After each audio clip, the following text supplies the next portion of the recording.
Hi, everyone. Stefan Schuster here, and welcome to the Journey Running Podcast. This is going to be episode number 17. It is great to be back, and boy, do we have a great episode planned for everyone today. Before we get into it, I just want to remind everybody that this podcast is a one-man show. I am unsponsored. Um, I am an ultra runner, a running coach, and a registered dietitian. The only thing that I'm here to sell you is my own services. On that note, you can reach out to me at journeyruncoaching.com or journeyrunningsllc@gmail.com with any inquiries for running coaching services, nutrition coaching services by a dietitian, or even business services that I offer as well.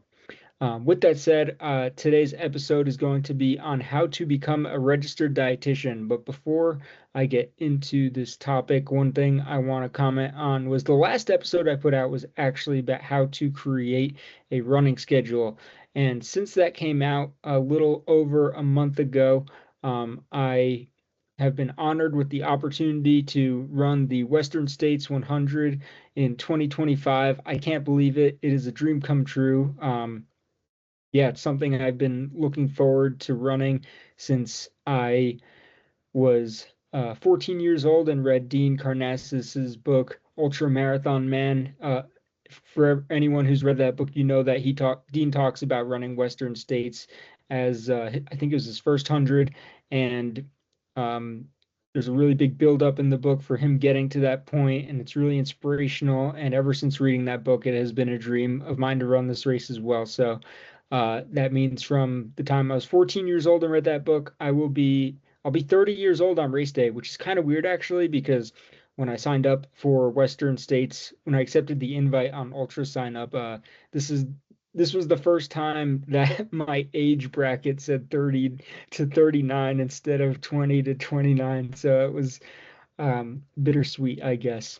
But I guess they say ultra runners peak in their 30s, so maybe that means that I'm gonna have a great race out there. Anyways, I'm humbled and honored, and I cannot wait. I can't believe I got pulled. I only had 16 tickets, which, according to the Western States website that has a whole bunch of statistics on their lottery, um, I had 16 tickets, which they said was a 6% chance, which is, I mean, that's not zero, but I was certainly not expecting to get in. And when you frame it a little bit differently, the statistics on their website also say that there were 9,000 applicants for, what was it, like 260 of the 370 starters are allocated to the lottery, and I believe the rest go to like sponsorships, like for ultra athletes or Hoka athletes, stuff like that, so that they have a competitive field every year. I don't really know how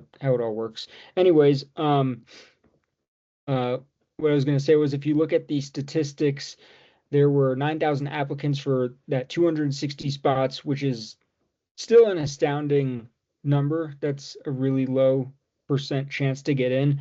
But between those 9,000 applicants, there were, I think the number was like 68,000 tickets because every year it's exponential. So you have 1, 2, 4, 8, 16. There's people with 256 tickets. So that all those tickets added up to like 68,000. So for one of my 16 to be pulled, gosh, it feels like it's less than a 6% chance, but I can't believe it. I trust their numbers. It's just I can't believe that I'm actually running Western States next year. But it's also funny because I released that episode on how to create a race schedule, and one thing I didn't really talk about was the possibility of getting into a race like Western, even if you have such a small chance, because I talk about a lot about tactics to run races cheaply, and that's something that I've become pretty good at over the last few years going through grad school, completing my dietetic internship to become a dietitian. I'm going to talk more about that journey in this episode. Um, but yeah, I talked a lot about that subject. And for 2025, I was planning to have a pretty low key race year, just do a few races here in Colorado, 3, 4 maximum. And then I get into Western and I'm like, oh, snap. This is incredible. But now I got to figure out how to get to Tahoe and all that stuff for next year, which is a good problem to have. But it's funny that I took none of my own advice from the episode. So take that as you will. I still think there's good tips in there. but I have to acknowledge that it's kind of funny. Anyways, we'll move on to this week's episode. This week, I want to talk about the subject of how to become a registered dietitian. And the reason I want to talk about this is for a few reasons. Number one, I want people to know the work that it takes to become a dietitian, because if you are a potential client or athlete who's interested in working with me, I want you to know everything that I had to go through to be credentialed, and get those fancy letters MS and RDN next to my name that I have. So I want you to understand what exactly goes into it. I also wanted to make this episode more generally speaking for registered dietitians who might be, or potential registered dietitians, I should say, potential individuals who are considering going into the field of nutrition and want to become an RDN. I think this could be an incredibly useful episode for somebody who is considering this route for their career. I know I would have found something like this extremely useful a few years ago had I come across it. Uh, yeah, so let's talk about this. How to become a registered dietitian. So first of all, I want to go back in time a few years and talk about why I decided to go this route. So in 2021, I found myself in the position where, so I graduated from my undergrad at Ohio State in 2017, and I spent 4 years in outside sales roles from 2017 through 2021. And the reason I did that was because in college as an undergrad, I actually studied nutrition, but my degree was like heavily, it was my degree was like specialized in, it was like nutrition and business. The technical degree was like nutrition and industry at Ohio State. So it talked a lot about like nutrition from a marketing perspective. I did take macro and micronutrient courses, but it talked a lot about like food labeling, food regulations, stuff like that. But I was the president of my fraternity in college at Ohio State, and I thought that or I really enjoyed being a leader, and I thought that those skills that I had gained as the president of a fraternity could transfer well into the business world. So I wanted to try my hand at outside sales, and that's why I did that. And I did that for 4 years, and I learned a lot. Most of my time working in outside sales was in credit card processing, which I still to this day find to be a really interesting subject. But in 2021, I found myself doing that for 2.5 years of the 4 years I was in sales. And I thought to myself, I just can't see myself doing this for 40 years. I mean, there were people on my sales team who were in outside sales roles for the entirety of their careers. And while they were very successful, um, I didn't really, I saw my future laid out in front of me. I saw a comfortable 40-year career at a company or multiple companies that would provide me with financial safety, but very little, I would say, satisfaction from my job. Um, the company I was working for, I didn't feel like they were providing the appropriate customer service to their clients. I didn't feel like they were treating the sales folks, so I didn't think they were treating myself very well. Um, and I knew I needed to make a change. So in 2021, I said to myself, all right, I want to stick it out. I want to be here for 3 years. And I was 2.5 years in. And in the back of my mind, I was like, all right, I got a few options. I can find another job in sales, but I'll probably be upset in if even if I find another job, it might be good in the short term. And I know I'll be upset again in the future. At the time, I was selling point of sale systems and credit card processing to small business owners. So another route that crossed my mind was what kind of business could I start? I was like, maybe I could start a business of some sort. I thought about quitting my job and going and hiking the Appalachian Trail. I wasn't really sure. But then in 2021, I was assigned to a new sales director who he just looked at everyone on our team as a number. And basically, if you weren't producing sales to make him look good, because that's all he really cared about was how he looked to his boss, then you were just I was selling POSs, but he looked at us as a POS if we weren't making him look good, and I didn't like that. And I knew that my time frame for sticking it out to the 3 year mark needed to move up. I knew I needed to make a change immediately, and so I did what any ultra runner would do when they're trying to figure out what to do with their life and having a midlife crisis at I was 26 years old and I felt like the world was falling apart. Um, had a lot going on at the time, not just the career thing, but um, I went to the Grand Canyon as any ultra runner would do when they're having a midlife crisis, and uh, it was an amazing experience running R to R, rim for rim to rim for the first time with my best friend. And uh, I wish I could say it was in the canyon that I decided I was going to become a dietitian, but it was on the car ride back where I knew I was going back home. I was like, all right, we got to figure this out. So I turned off the music and I spent like I think like 6 or 8 of the 12 hours in my car driving back home from Flagstaff to Denver, just thinking about what am I going to do with my life. And the 3 questions that really helped me figure out what I was going to do with my life were what do I enjoy, what am I good at, and what can I start my own business out of? So the first question, what do I enjoy?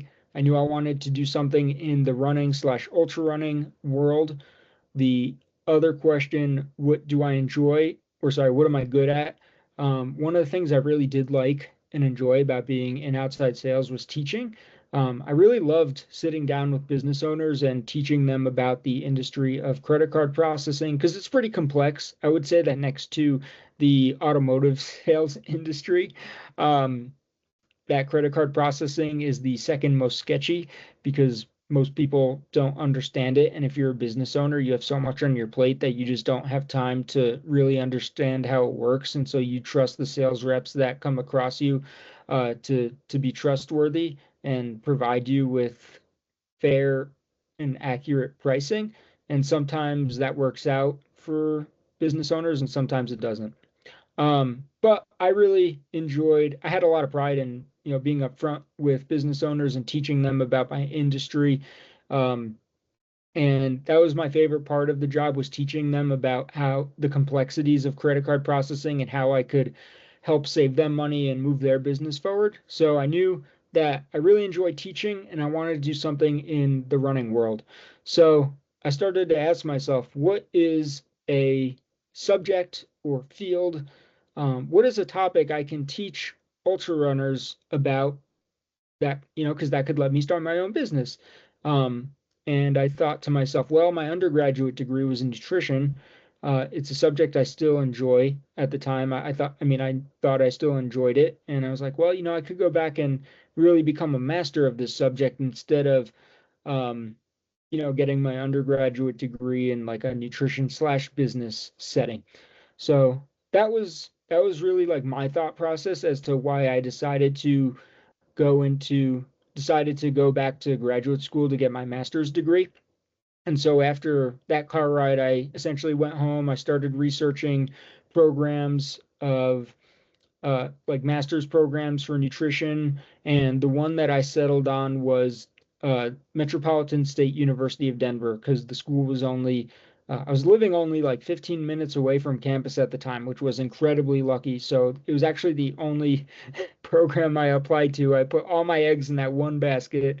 I tried my best to write like the greatest essay to get in ever. And I talked about running the Moab 240 in that essay, and then I had to get references and all this stuff, and I did it in a very short period of time from the time I ran the Grand Canyon and drove back home and made my decision to go back to school to the time that I had references, my paper, and done all my research on graduate schools. It was within a month that I had everything in, and then I think another month after that, I got accepted into my program.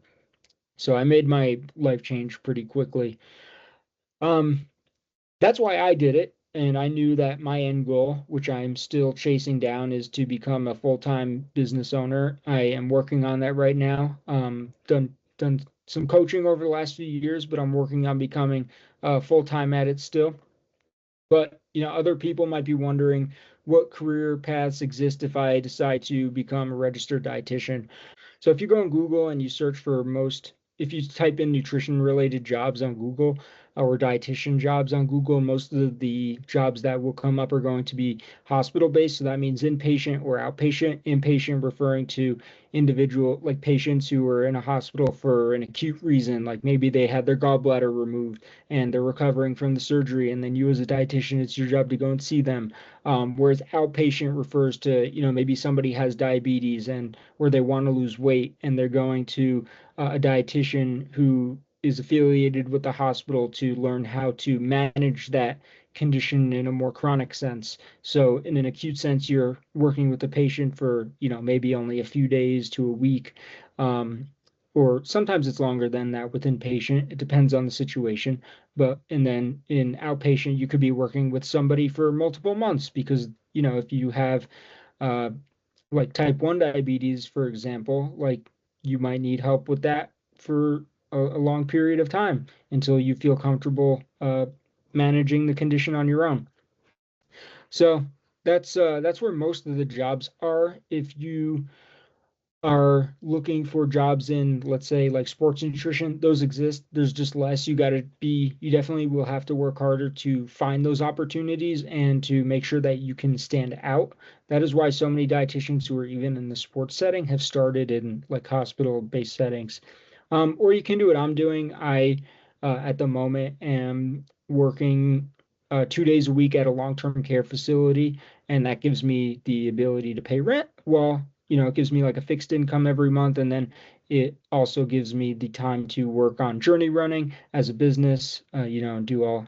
I'm actually going to make I'm going to make a different episode after this one. That's going to be about how to start a business, because there has been a lot that goes into, setting all of this up as well. Uh, so yeah, if you're going to be going into nutrition, it's a good field. There's a lot, like when you go to grad school in your master's program, they'll tell you that there's so many different career paths you can take, whether that's working with hospitals or starting your own business or working with, let's see, you could work at like a food bank or with gyms or, like with the YMCA, for example, or you can work with, um, like after school programs, or you can work with government is another big one, like public, and you can work on, or you can work on like public policy. I was thinking like government programs off the top of my head. There's a lot of different ways you can take your career. You just have to be creative with it. And there are a lot of positions that are hiring for nutritionists. For those of you who don't know, a nutritionist versus a dietitian, a nutritionist could be anybody. There's a joke that I have heard often in the nutrition field, which is that like a nutritionist could be your dog, and that's it's funny, but I mean, the thing is, anyone could technically be a nutritionist. Like your favorite influencer is like they probably aren't a dietitian. Um, but like if I'm being honest, there are definitely some good nutritionists out there. Just because someone doesn't have a degree or didn't decide to go back to school to get their master's and become a dietitian doesn't mean that they don't necessarily know what they're doing. They could have done a lot of research on their own. They could have bought the textbooks on their own. Um, they yeah, that doesn't mean that they necessarily are bad, but it does mean that they are likely much less credentialed. They don't have the paper, the certificates, the training, that we're going to talk about in this episode about how to actually become a dietitian. So let's actually transition to that. I think now is a good time to do that. So what I want to talk about first is, let's start with the overview. What do you need to do to become a registered dietitian? And in front of my screen, I know you guys can't see it, but what I'm looking at here is the eatright.org. So that's the Academy of Nutrition and Dietetics website, and they have the how do I become an RDN? They have the steps to do it. I'm just going to read those because it's organized pretty simply. So, how do I become a registered dietitian? Step number one is to earn a minimum of a graduate degree from an accredited dietetics program. So that means you need to fulfill courses in, I'll go over that after. So how do I become an RDN? Earn a minimum of a graduate degree from an accredited dietetics program. Number two, you need to complete a supervised practice requirement. What that means is a dietetic internship, which is basically a residency, and you need to complete at least 1,000 hours of supervised practice to gain real world experience so that you can be eligible to sit for your registered dietitian exam. So the internship is essentially like a residency program, like doctors have to get their hours in so that they can sit down for their exam to become a doctor. So in the nutrition world, you do your internship, and that allows you to basically get a statement that says you are eligible to sit down for the registered dietitian national exam. So once you do that, um, it depends on what state you live in. I live in Colorado. Colorado does not require additional state licensure, so I do not need to do anything else to practice medical nutrition therapy in the state of Colorado. However, if you live in, I think it's like 44 out of the 50 states require state licensure to practice medical nutrition therapy in their state. So if you're going to work at like a hospital in, oh, I don't know, like Montana, then you would need to be licensed in the state of Montana to work at that hospital. Usually the licenses aren't, they're not very hard to get per state. I'm pretty sure you just pay like a $50 to $100-ish fee. Yeah, it's kind of screwed up. It's just money based is really all it is. But that allows you to get state licensure, and you don't have to reside in the state to become licensed somewhere. Like I can become licensed uh, I mean, I am nationally accredited as a dietitian because I passed the RD exam, which is a national accreditation. However, that doesn't mean I'm licensed to practice medical nutrition therapy in every single state. I'm licensed to do it in any state, like Colorado, that doesn't require licensure. I can also practice in, can I name the states that don't require additional licensure off the top of my head? It is Colorado, Arizona, California, Virginia, Michigan, and the last one is New Jersey. However, New Jersey is in the process of passing legislature to require state licensure for practitioners there. So that one's kind of like on the fence.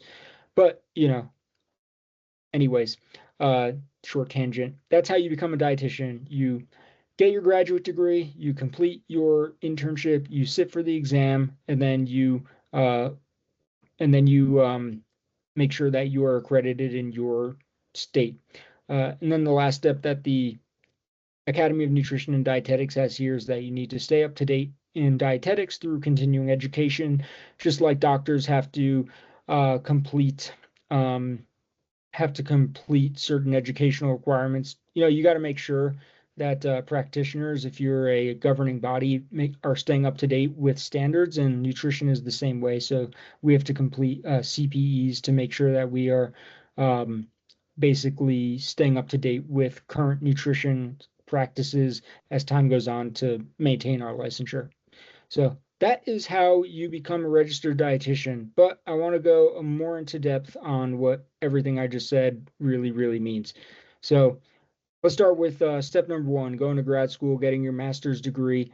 What does that really entail? So I compiled the courses that I took in my master's program to tell you guys what exactly goes into getting your master's degree in nutrition. So the courses that I took were medical nutrition therapy, which I took two versions of it. Um, the first version was actually an undergraduate version because I didn't take that in my undergraduate career. So medical nutrition therapy. Um, and then I took a global nutrition course, a maternal nutrition course, a micronutrients course, a macronutrients course, a course on nutrition communication. So that's basically how you communicate nutrition information to patients. It's really crazy that that course focuses on how most of America reads at I think it's a fifth grade level. So it's really important that as practitioners, we are careful about how we are talking to patients or athletes or clients that we are working with. In the ultra running world, my guess is that the literacy level is a bit higher because uh, and my guess is also that the salaries of like the average financial status of an individual who's running ultras, my guess is higher in general. I think that if you're training to run ultras, that means you probably have some sort of really high drive and ability to accomplish really difficult tasks. So my guess is that the literacy level is higher, but that was a really interesting course because when you're working with most of America, that means that you need to be cognizant of how you're communicating information to people. It's really important to make sure that if you're teaching people something, they just because it's coming out of your mouth doesn't mean they actually understand what you're saying. Another course I took was nutrition seminar. So in my seminar courses, I was able to do projects, basically nutrition projects, research projects on subjects of my own choice. So this is actually a nice, really interesting tangent. So what does the word research mean? Research does not mean going on Google and typing in um, like how can a type 1 diabetic run an ultra marathon, which is actually what one of my projects was on. Um, that doesn't mean going to Google and typing it in. That really means doing research really means conducting research and using like the scientific method and going through the governing bodies that manage research projects. Or you can read through research to make sure you really understand the subject. And that's really what most people should be doing if they're trying to answer an important question for themselves in their life. They shouldn't be going to, Google or somebody's blog. They should be like really reading through research. And that's one thing grad school teaches you how to do very well. But my research projects were how can type 1 diabetics safely participate in ultramarathons, and are there any strategies that can help them do that? I did a podcast episode on this actually. I can't remember what number it is off the top of my head. It was like my 7th or 8th episode, I want to say. It was like nutrition strategies for type 1 diabetics to compete ultramarathons. Unfortunately, there was not like a specific strategy. Um, but it was a good listen. You can listen to that episode if you want to hear more on that subject. Another subject I did a project on was on electrolyte supplementation or sodium supplementation specifically for ultra endurance athletes. So that was another really fun project. And as a coach, I get to use that in coaching sessions. It's great. I know so much about sodium supplementation now when I'm working with athletes. So that was a lot of fun to do. Practicum. So I did a practicum project. So my grad school was in quarters instead of semesters. So I had 3 quarters so basically a semester and a half of doing a research project. You can't really do a whole lot in that short of a time frame. We did our project on backpacking nutrition to understand what factors backpackers take into account when they're planning long distance hikes or through hikes. So that was a fun project to do as well. Learned a lot about backpacking nutrition and what people are taking into account, what they're not taking into account. It's another field that needs a lot more research, but as you can imagine, ultra running and through hiking, they don't really get a lot of funding compared to, like cancer research, for example, because as much as we love running ultras, and as much as it is like my life, as it is a lot of people who are listening to this is not a subject that is going to get funded over something that can potentially save people's lives. So understandable. Let's see. And then I took programs and systems. So basically a policy and public health course. Not my favorite subject, but it was interesting. I should also say if you are going to school, for nutrition, you need to not only complete your master's degree, but you need to complete a few extra courses called didactic program, and I think it's didactic program and dietetics, something like that. DPD classes is what they're called. So there's like 2 or 3 extra courses that you need to take if you're going to grad school for nutrition to make sure that you are basically eligible for your dietetic internship. So the courses I needed to take, I think there were 2 extra that were not in my degree that I needed to take, and those were healthcare management. So basically, I think I did like a project on universal healthcare in that class. So it was basically about like the systems in like America and around the world about like how healthcare works. And then I had to take a cooking class, which was somehow like my hardest class in grad school.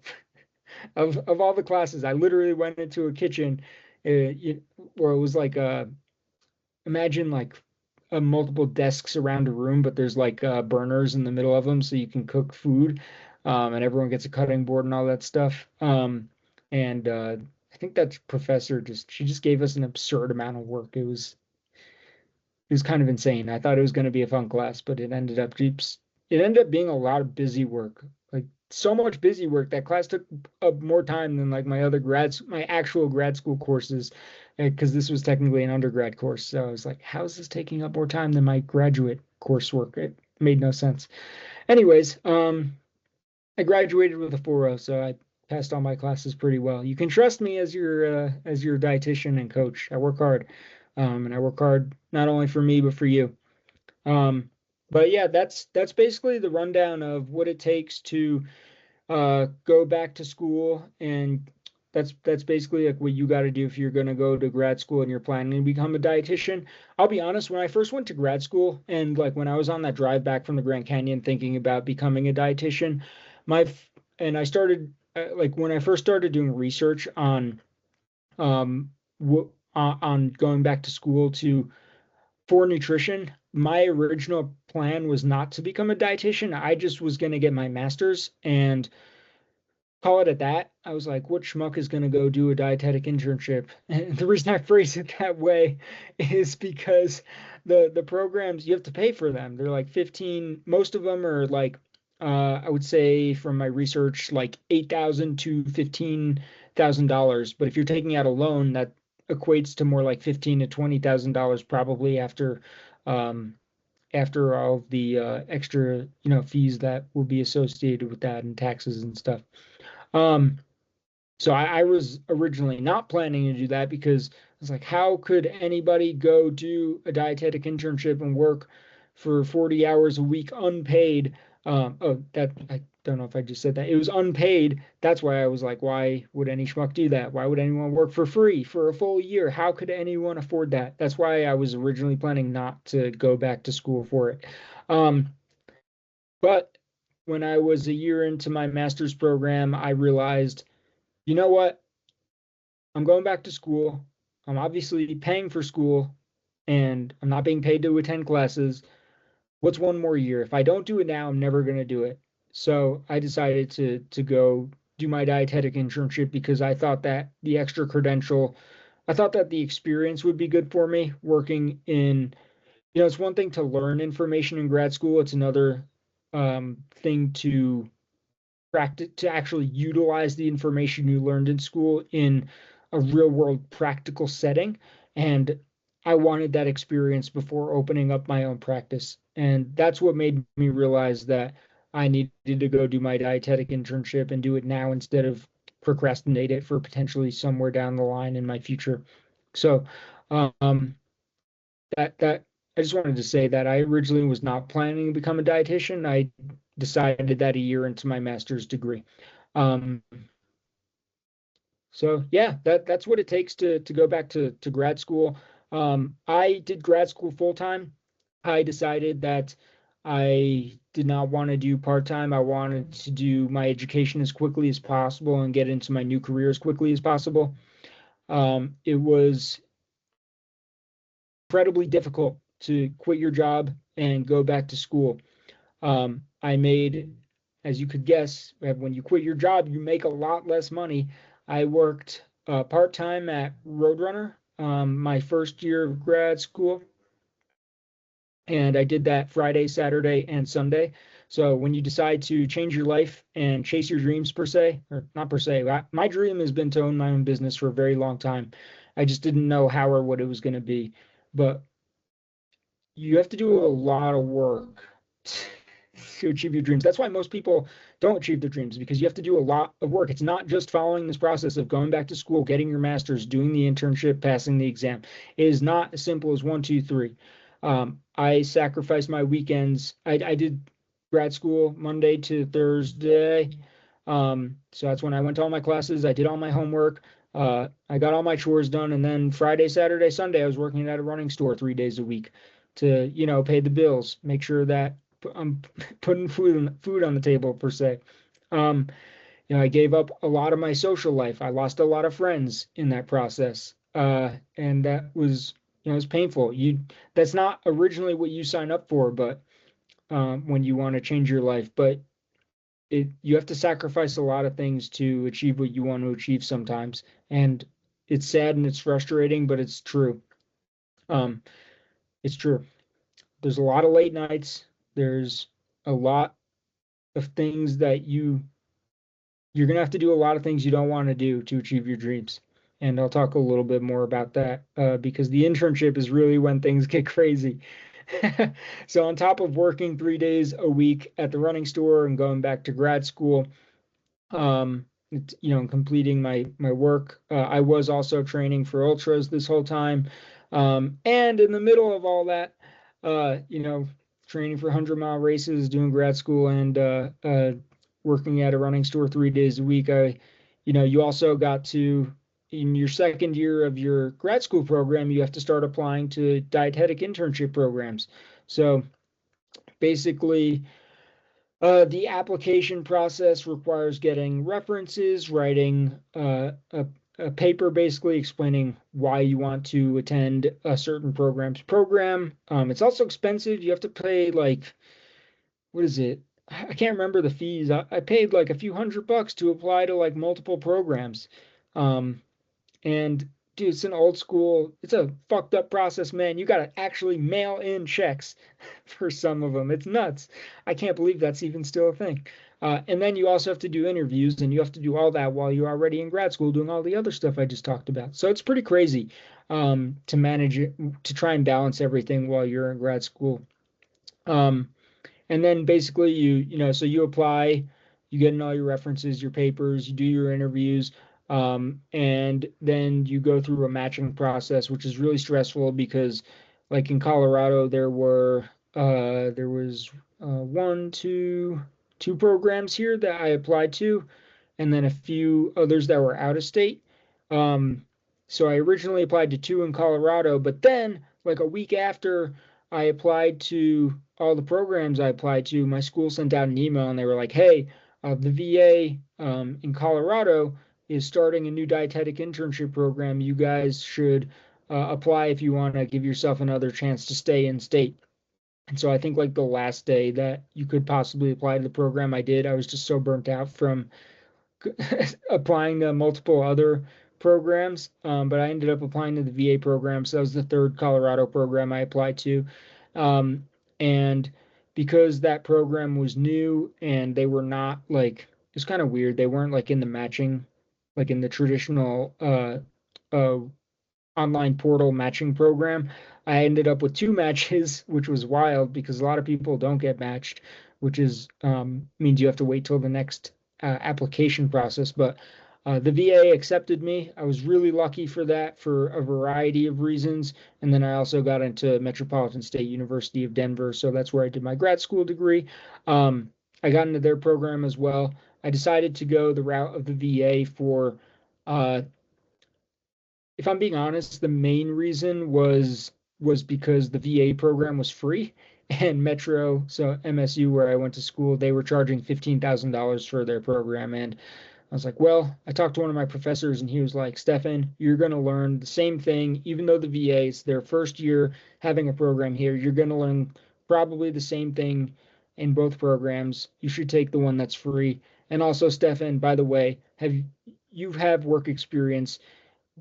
Tell me, have you ever felt like you were 100% perfect at a job after doing it for only 9 months, which is the length of most internship programs? And I was like, no, of course not. Like, you can't be an expert at something in just 9 months. And he was like, well, you're not going to be an expert in nutrition from your any dietetic internship over the course of 9 months either. So, you should really take look at the financial value of this. So that was a big reason, but I actually really liked I'm really happy in retrospect that I did my VA program. I thought it was fantastic. I learned so much.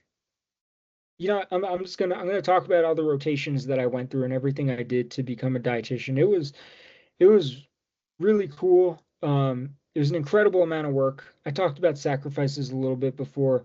The dietetic internship is light years harder than completing your master's degree. Maybe not light years, but it is certainly harder. Um, Especially for like I really feel for individuals who had to also pay for their program. because not every program is free like the VA ones. Actually, a lot of the VA programs actually pay their interns. I was not paid, disclaimer, um, because it was their first year and they just didn't have the funding to pay us. But I'll take free instead of paying 10 to 15K. So I feel like I won there. um, but yeah, let's talk about internship rotation. So when you complete a dietetic internship, there are four main, what are they called?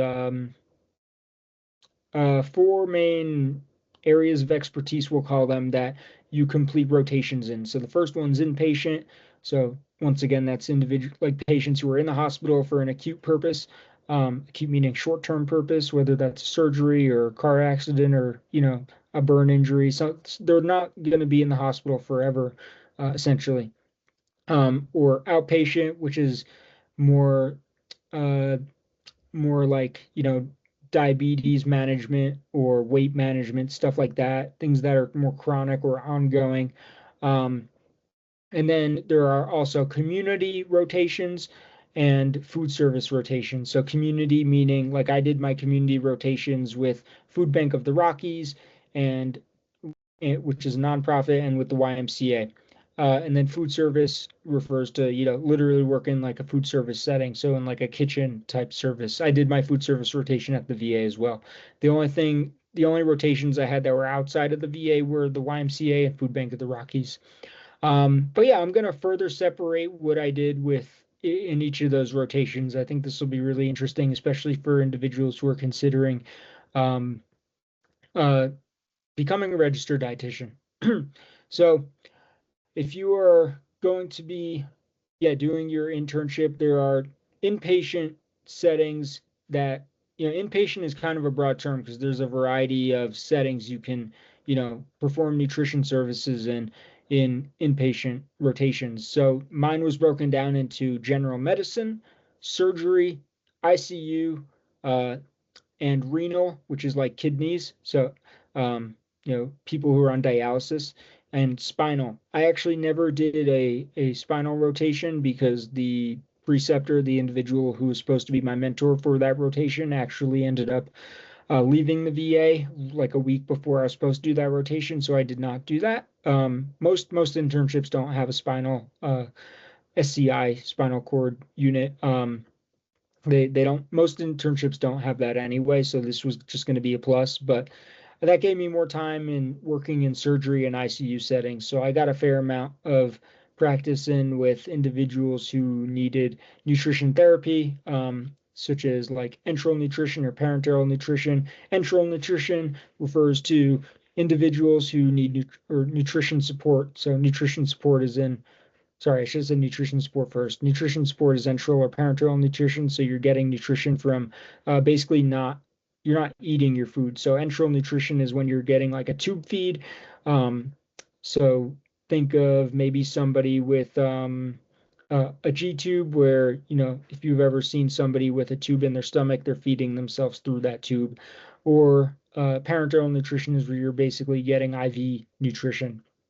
So you're not actually getting your nutrition from food when you get those things.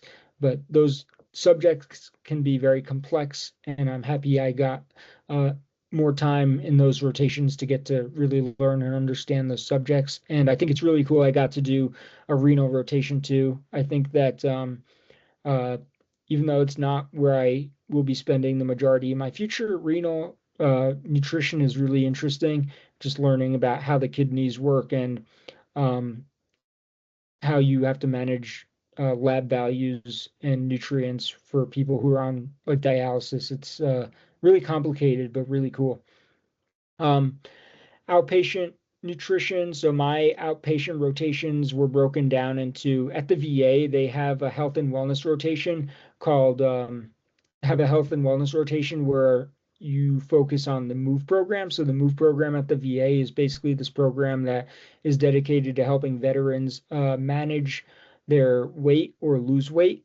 So when you're working at the VA, as you could imagine, there's not a lot of diversity because veterans are generally speaking, for when they're coming in for inpatient services, it's generally like 60, 70 plus year old men. So you don't get a whole lot of variety there. But one thing that was cool about the MOVE program was that Um, you actually got to work with a fair amount of younger individuals there who were working on maintaining their weight or losing some weight, trying to be healthier for a variety of reasons. So I got to teach classes on various different subjects. I got to actually make some of my own classes. That was a lot of fun for veterans um, who were interested in learning about various nutrition related subjects. So that was super cool.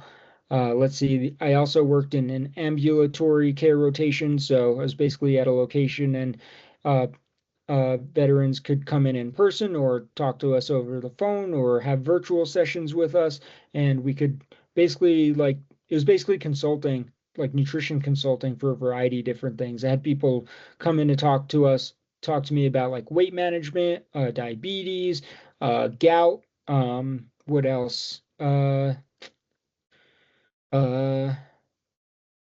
There were a lot of reasons people came in. Those are the ones that come to my mind right now, though.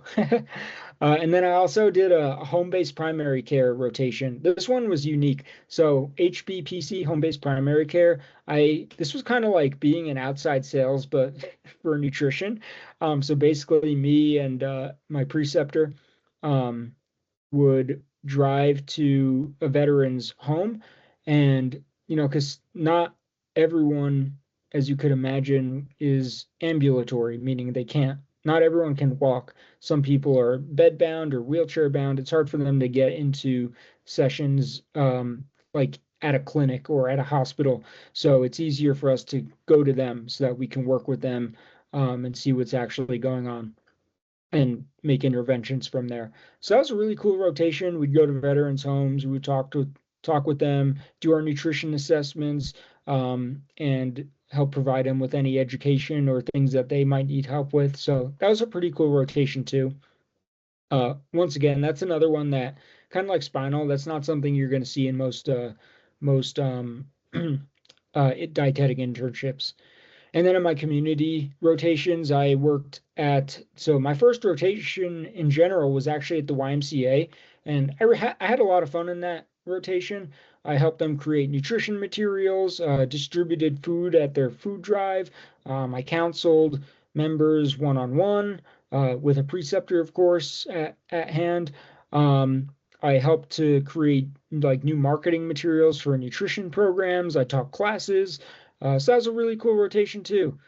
Funny, every time I think about teaching classes there's like one story that comes to mind where I was working with like an after school program there, and there was like a I don't know, grown like second grade. How old are you in second grade? 6 or 7 years old? I don't know. First grade? Anyways, the YMCA had this garden and they grew plants. And one day we were teaching the kids how to make pasta salad, and this little girl picked a red pepper from the garden. Um, Little did we know how spicy that red pepper would be. She, this girl just like bit into it and like started crying because it was incredibly hot. So I don't know what to do. I don't know how to talk to 6-year-olds. I haven't worked with a 6-year-old in my entire career. Like, what do I say to like help her calm down? She ended up okay. Her mom was like working out in the room next door, and she came back to class. But I always think of that story when I think of the after school programs. I'm like, all right, got to make sure if you're serving peppers at to kids, you got to make sure they're not incredibly spicy. Let's see. So my other community rotation was at Food Bank of the Rockies, though. Let's see what I do there. I help them deliver food to recipients, like literally handing the boxes out. Man, so many people are so grateful for those services. It's really uh, that is a very wholesome experience doing that. I got to create educational materials for food box recipients. So I got to like help pick what food would go in each box. You need to make sure there's like a certain amount of fruit or meat or vegetables that are going in and grains that are going into all these boxes. But as you could imagine, like the food that's donated to food banks is not always it's not always the perfect combination of food that you're putting in a box to create a specific recipe. So I had to be like creative with some of them, and that was a lot of fun because I like cooking and coming up with like making these food boxes and also making sure that they knew how to use the food that was in there. We talked a little bit about nutrition communication earlier in this episode. That was really cool, and I really enjoyed doing that. What else did I do there? I helped with inventory management. Oh, and I also got to give a presentation on sports nutrition to the whole organization there, which was a lot of fun. That actually made me really interested in doing corporate wellness in the future, on top of just like becoming a dietitian for ultra runners. I think that corporate wellness was a really enjoyable subject. It just happened to be their wellness challenge month when I was there. So I got to help with their wellness month, but also, yeah, it was just a lot of fun giving that sports nutrition presentation. I like in the middle of it was I was answering questions really well. I thought the information I provided was really good, and it's like, wow, I could see like a like part of my career being in this field. It was a lot of fun. And then the last rotation that I did in my internship was food service. So food service was broken down into like the front end of the kitchen and the back end. So let's see what I have here. For one of those rotations was like very process oriented. It was like called like a process and informatics rotation. So basically, we in that part of my food service rotation, I worked on like the management side of things and helped deal with like it's very like efficiency oriented, making sure that we're cutting down on food waste, trying to measure how much food at each meal was being wasted so that the kitchen knew how much more or less to cook of certain items so you could reduce food waste. There's a lot of spreadsheets, there's a lot of inventory management. I also made the hospitals have different menus for different patients, right? And one that the hospital didn't have at the time was a kosher menu. So I went through all of the food service offerings that the kitchen served there, and basically created a menu for yeah, a kosher menu for patients who that could pertain to. So hopefully that's being used to this day. I hope it is. They never actually implemented it when I was there, but I made it for them. um, and then the other part of that rotation was like food service slash preparation based. So in that part of the rotation, I did some actual cooking and serving of meals to, when you're serving like 150 meals in the kitchen, you've got to be really organized. So I helped them with the actual cooking, but also with the actual distribution of meals. I also learned how to do kitchen inspections, so making sure that kitchens are following food service like safety regulations. And I got kind of lucky. I got to see um, one of the dietitians work on creating like a kitchen inspection form for a new facility, and she also had a meeting while I was there about like with the construction folks about like what's gonna. But I got to see basically what goes into creating a new facility that follows food service safety standards. So that was really cool. And then last rotation I did was kind of a bonus. It was only 1 week long, and it was clinical management. So, um, yeah, I basically just met. I was like sat in on meetings with a lot of the individuals who are in like the management side of the nutrition department at the VA. So that was kind of cool. And then I finished up my dietetic internship with 2 weeks of staff relief. So staff relief meant you basically take over one dietitian's position for 2 full weeks to prove that after the program's over that you are competent enough to sit for the RD exam. And the rotation I decided to do that for was health and wellness. So I did that move program. I taught those weight management slash weight loss courses because I enjoy teaching. That's something I really enjoy. I talked about that earlier. So I taught that for 2 weeks. I also met with veterans one on one to talk about nutrition subjects with them. And that was a lot of fun. I worked with, there were a few women who wanted to talk about like nutrition for women over 50 plus. There were, of course, the weight management, the slash obesity patients who want to talk about their diet and weight loss. There were trying to think of another example off the top of my head. I feel like I've used the same ones over and over in this episode, but anyways, you get the point. Because though the VA population was so generally the same, like it's usually older men that for the most part you're working with, we did have additional projects to complete during the internship. So my VA program was rotations were 3 to 4 days a week. It depended on what rotation you were in. Um, so you were working 3 to 4 days a week unpaid, and then on top of that, we had additional projects that consisted of, like, we had one that was nutrition, like a political project, so nutrition policies. We had one on as like a special, we had multiple special populations assignments. So because there were generally like the same people we saw there every day, we did assignments on like women's health, children's health, infant health. I did 1 hour scientific presentation that was on a subject of my interest. So I did a presentation on the leucine threshold.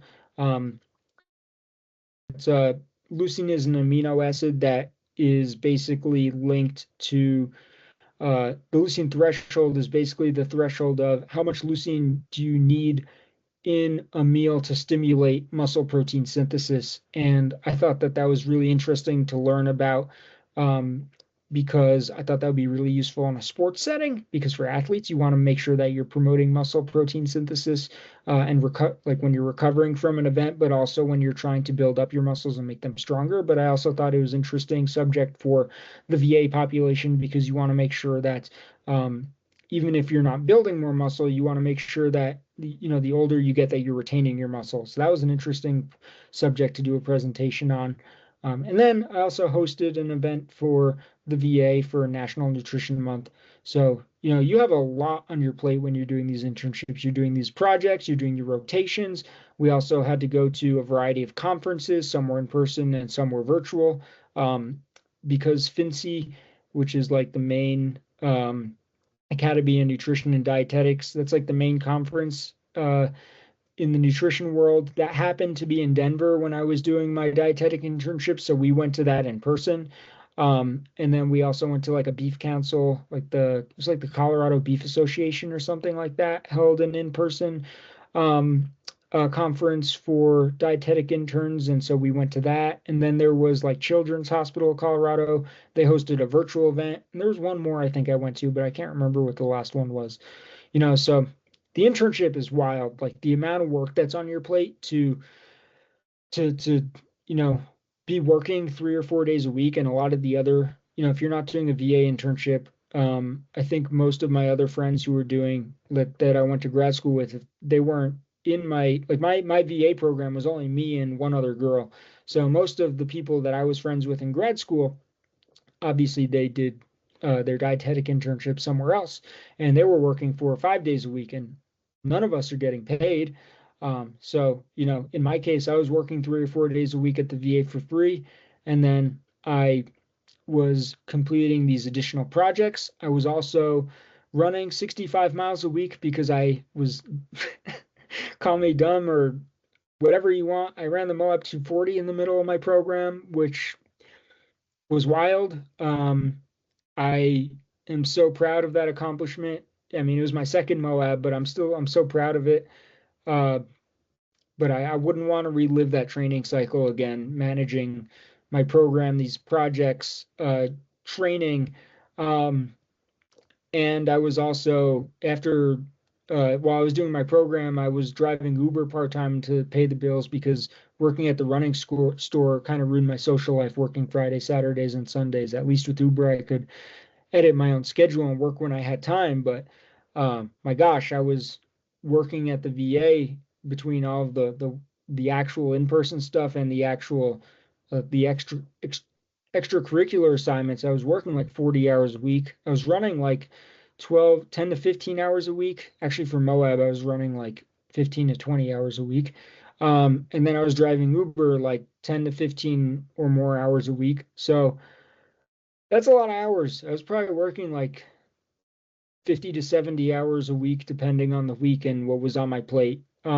Just between those three things. I guess running doesn't really count as work, but it was keeping me sane at least. I was like, man, if there's one year where I don't get injured, I need this to be it because I need running for my mental health to get through all this. On that note, um, one thing I want to say is if you're going to become a registered dietitian, it is going to be hard. My biggest piece of advice to anybody who is completing a dietetic internship is just take it one day at a time. Um, Especially if you're young, the younger you are, the less life experience you have, and the less life experience you have, generally speaking, the less confidence you have. For me, ultra running had built up my confidence so much by the time I had done my dietetic internship that um, I knew nothing could really stop me, for lack of a better term. Like I knew how to get my shit done and be responsible, no matter how stressful things got. I knew I could get through it. Um, but at the beginning of my program, like when I was going through, like the hardest rotation in general that you're going to go through as a dietetic intern is your clinical rotations, specifically your inpatient rotations. So where you're working with, in general medicine, surgery, ICU, renal patients, whatever your rotations end up consisting of, that's generally the hardest rotation to do. It's the first time that you're working in a hospital. For a lot of us, it's the first time you have to learn how to interpret medical terminology, like you're reading through patient records, and when you see words like can I think of one off the top of my head? Cholecystectomy, which is a gallbladder removal. When you see that for the first time and you got to Google it, it feels like you're Googling every other word sometimes. It's really overwhelming, like to work in a new environment for the first time, to have to deal with the terminology for the first time. You're trying to recall your graduate school education. If somebody had their gallbladder removed, you got to remember, like, okay, so what did they teach me in grad school to do with this situation with a potential patient? So you got to recall that information, or you got to like do more research on it, and then you got to meet with a patient. It's your first time meeting with a patient, so it's really hard. It's incredibly difficult, and it's really easy to get overwhelmed. So my biggest piece of advice to anyone who's going to be doing a dietetic internship is take it one day at a time. I was literally in like the first few months of my program, like especially that first month where I was an inpatient, I was just going home telling myself, "Oh my gosh, like can I do this?" And the question I always would come back to is, can I stay in this game for 24 more hours? And that's how I lived. I was living like in a 24-hour cycle. Like, can I do one more day of this dietetic internship before I quit? And then I would do one more day and I'd be like, man, that was hard. Like, I screwed up here, here, and here today. Like, I'm not good at this. Because you're not, when you first start anything, you're not good at it. But, you know, it's hard because you got to learn so much in your program. Like completing a dietetic internship makes you basically like a master of nothing because you become really well rounded as a dietitian and as a nutrition professional in the field by doing all these rotations, but you're still never like a master of one specific thing because you're not doing 9 months in one specific rotation. You're doing 9 months in all of these rotations and all these areas. And you have so much to learn. So my biggest piece of advice is uh, you got to compartmentalize everything, break it down. Can you get through one more day?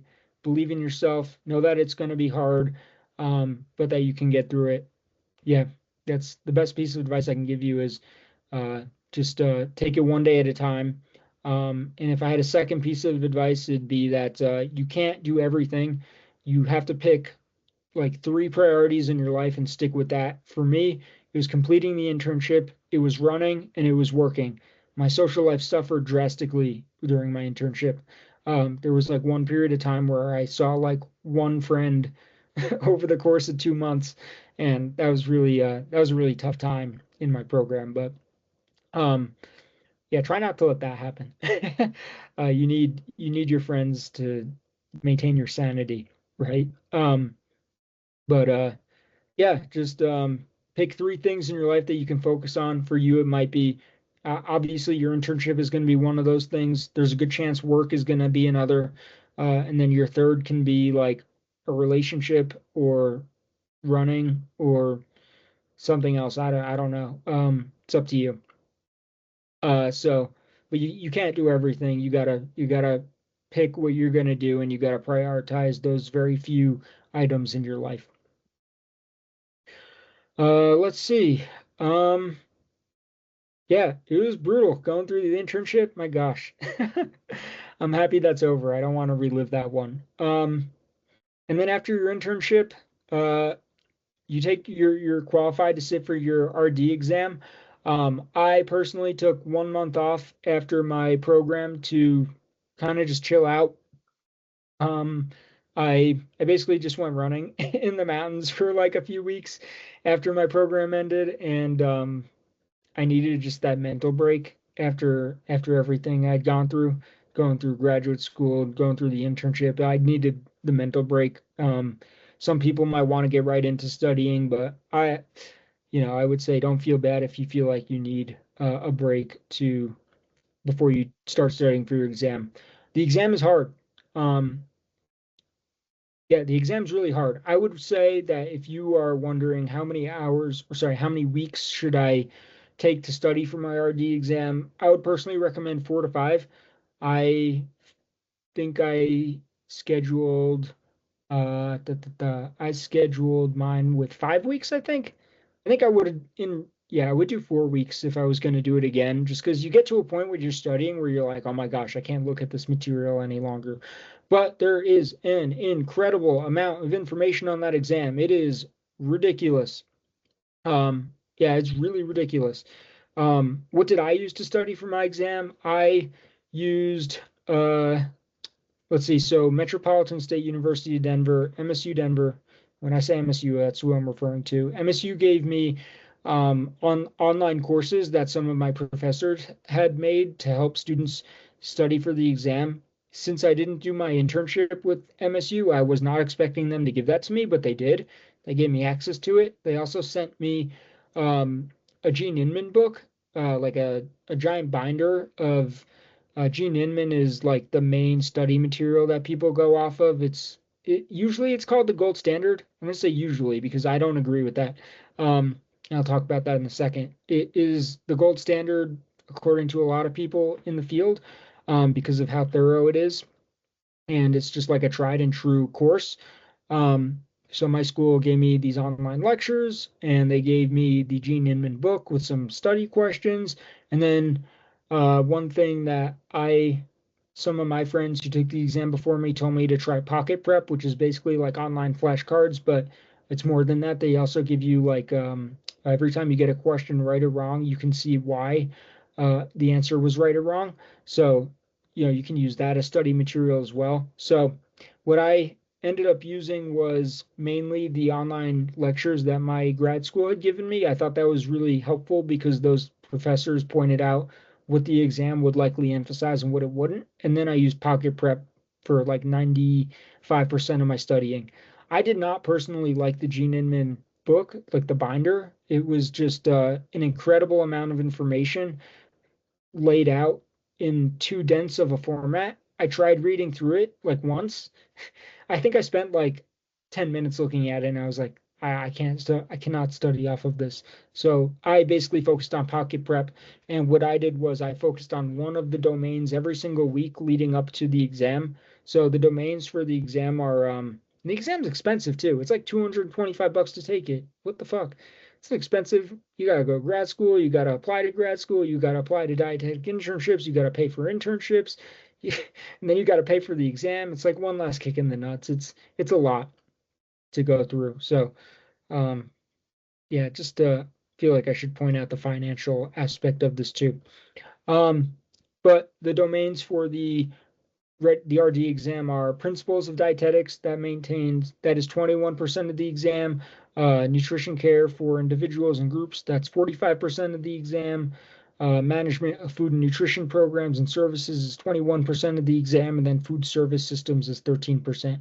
So the first domain, principles of dietetics, is it's pretty broad. It covers everything from like nutrition science, like literally how is bread leavened, what nutrients are in different parts of whole wheat products.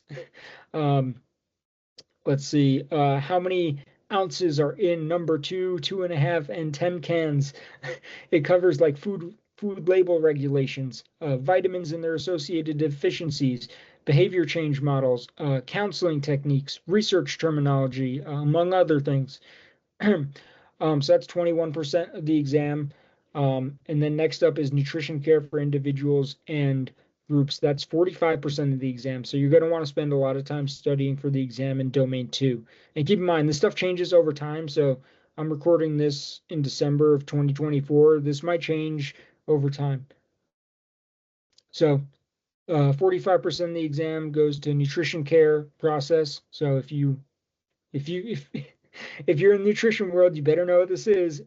The nutrition care process, NCP, is ADIME, so assessment, diagnosis, intervention, monitoring, and evaluation. So if basically for people who aren't in the nutrition world, ADIME is assessing. So A is assessment, you're assessing a patient. D is diagnosing, so you're diagnosing a patient for a nutrition problem. I is intervention, so you're intervening, whether that's nutrition education or whatnot. Monitoring is you're monitoring the patient, and then E is evaluating. You're evaluating how they're doing over a period of time, usually with metrics like I don't know, weight or we'll just stick with that. It's easy to say, or biochemical data, i.e., like what lab values are normal. Or like where they're at. But so for this domain, you do need to know like what lab values are normal for things like albumin, BUN, GFR, etc. So you need to know a lot of lab values. You also need to know commonly prescribed drugs and their nutrition-related side effects. You need to know about government nutrition programs, medical terminology, etc. There's so much. Domain three, management of food and nutrition programs and services. So this is 21% of the exam, and it reviews management topics like staffing, motivational theories, employment laws, budgeting, financial principles for food service operations. Gosh, the amount of stuff on this exam is wild. Even going back through it in retrospect. And then the last domain is food service systems, 13% of the exam. This reviews like how restaurants, for example, create menus, so menu development, procurement, production, distribution, and service principles for a food service operation. It talks about, let's see, like food production and safety control procedures. So if you've ever taken like a Serve Safe course, think about that. It's a lot of that kind of information. Yeah, making sure food is cooked to like the right temperatures, that it's handled safely, stored safely, like that you're preventing cross-contamination between like meats and vegetables. Then it also reviews things like equipment, cleaning supplies, and emergency preparedness. So there is an incredible variety of topics on the exam. I remember when I was taking the exam, I was like, if I fail this, I don't know how I'm even going to go back and study because it just felt like the questions were so random. They make you sign this really big NDA that's really like threatening. So I don't really know how much more I can say about the exam other than it's hard and there's a lot of variety in the topics on it. So I'll leave it at that. Um, yeah, you need to know everything. The last thing, oh, actually, the last thing I'll say is because this is public knowledge anyway. The exam is 125 to 145 questions.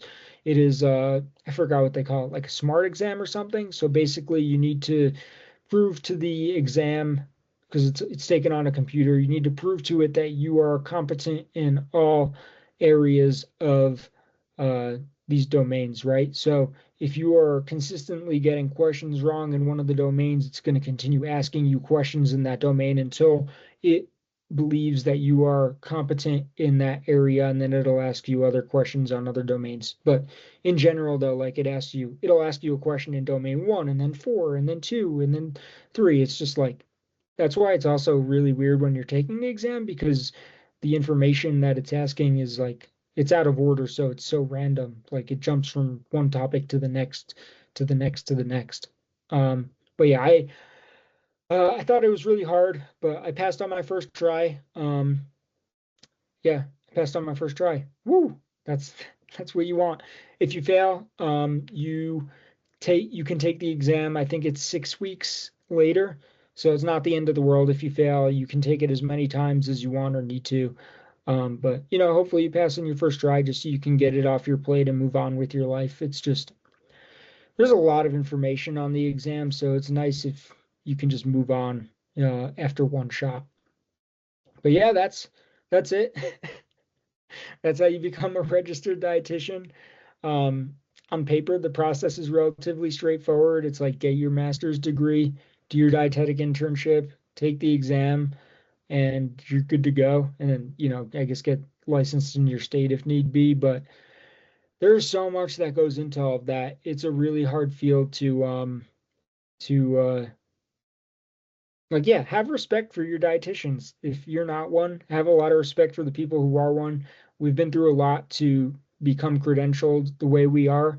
Um, I have, I mean, I and anyone who else is a dietitian, we've done an immense amount of work to be able to, at the end of the day, serve the populations and the patients and the people that we are all working with. Um, if you're listening to this and you're considering working with a dietitian, I hope that this gives you the confidence to know that not only do we know our shit, but if we don't, we are prepared to put in the work and do the research to make sure that we get you the information that you need to achieve your nutrition related goals. That is one thing I can promise you from myself and hopefully from everyone else who is in this field. But yeah, there's a lot of sacrifices that when you're trying to achieve your dream that you you don't realize when you initially step foot in it. Like when I was on that car ride back from the Grand Canyon, I knew that I could either stagnate or go the hard route and change my life. And I I think I made the right decision. I think staying where I was would have certainly been a recipe to fail. Sure, I could have just like become USCA certified and become a an ultra running coach at the time, but I feel like I felt like I needed to and I wanted to differentiate myself in a way that makes me the best coach I can possibly be. And that's why I decided to become a dietitian because I want to provide a service that is unique and provides the most amount of value that I can possibly provide to the athletes that I coach and to the um, even if you're not an athlete, the individuals who are seeking nutrition coaching from me that I coach. So yeah, I'm happy that I went this route, but if you're trying to achieve your dreams, like you don't take things into account, like all the late nights spent driving Uber, like giving up your weekends to work at the running store, dealing with rude customers in both of those settings, lowering your living costs. Like I lived in Denver in an apartment for like $1,000 a month, and every here and there were cockroaches in there. You don't think about that stuff when you're like, I'm going to change my life and do whatever it takes. You handle one challenge at a time. I missed a variety of social outings either because I couldn't afford it or I didn't have the time to hang out. You bet your ass I lost friends during this process, but I got chip on my shoulder, and I think anyone who really is going to be successful in this world needs a chip on their shoulder. You need to do hard things to build confidence, and whether you're trying to become a dietitian or accomplish something else, that statement's true no matter what you're trying to accomplish. So yeah, I hope this was informative. If you maybe you're listening to this just because you thought it'd be an interesting listen, maybe you're a prospective um, student who is interested in becoming a registered dietitian. So maybe you're trying to become one, or maybe you're an athlete who wants to better understand what your registered dietitian or coach, whether that's me or someone else, went through education wise. I hope you were able to come away with useful information in this, or just I hope you found it interesting. Um, but yeah, I think with all that said and done, most people aren't going to achieve their dreams because they're not willing to put in the work because it's fucking hard. But don't be that person, you know, shoot for the stars. And if you do, and if you believe in yourself and you put in the hard work, then you can succeed. But you got to believe in yourself. So, yeah, thank you so much for taking the time to listen to this episode. Once again, if you are interested in any sort of coaching services, if you have any questions on this episode, questions, thoughts, concerns on this episode, you can reach out to me at journeyrunningllc@gmail.com. You can also check out my website, journeyruncoaching.com, for more information on myself, journey running, the services that I offer, and everything else, yeah, thank you so much for taking the time to listen. And it's December 23rd. I'm recording this. This probably won't come out for a few days. Happy holidays. Happy New Year. Hope you guys are excited for 2025. Signing off.